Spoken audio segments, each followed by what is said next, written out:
சிறகடிக்க ஆசை ப்ரொமோவில் பார்த்தீங்கன்னாக்கா ரோஹிணி சிட்டிக்கிட்ட போயிட்டு ஹெல்ப் கேட்குறாங்க தினேஷை அடிக்கணும்னு சொல்லி. அப்போ நான் சொல்கிறத நீ செய், அவன் மீனா தம்பி உங்கள் வீட்டில் 1 லட்சம் காணாம போச்சுல்ல, அது அவன் தான் எடுத்தது, அந்த வீடியோ முத்துக்கிட்ட இருக்குது, அதை நீ ரிலீஸ் பண்ணணும் அப்படின்னு சொல்கிறாங்க.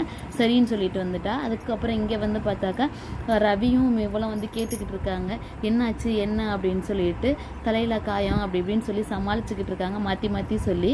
ரோஹிணி அந்த டயத்தில் வந்து அவள் என்னன்னாக்கா, நான் ஒரு சாமியார்கிட்ட போனேன், இந்தாங்க அத்தை உங்களுக்கு இனி ரொம்ப நல்லா இருக்குமா மீனா, ஆனால் உங்களுக்கு இனி ஒரே பிரச்சனை தானா, தலையில் அடிபட்டதுனால இனி உங்களுக்கு பிரச்சனை அப்படின்னு சொல்கிறாங்க. அப்புறம் பார்த்தீங்கன்னாக்கா ரவிக்கு பாதியில் கால் பண்ணுறாங்க அவங்க ஹெட்டு. இப்போ ஃபோன் பண்ணி எல்லாம் பேசிக்கிட்டு இருக்கும்போது எல்லோரும் திட்டுறாங்க, என்ன இந்த நேரத்தில் உனக்கு பேச்சு அப்படின்னு சொல்லிட்டு. இல்லை, ஒரு புது டிஷ்ஷு பற்றி நானும் என் முதலாளியும் பேசிக்கிறோம் அப்படின்னு சொல்கிறாங்க. அப்புறம் மறுநாள் காலைல சீக்கிரமே எழுந்திரிச்சு மீனை வேலை பார்த்துக்கிட்டு இருக்கிறா, நிறையா மாலை கட்டணும் அப்படி இப்படின்னு சொல்லிட்டு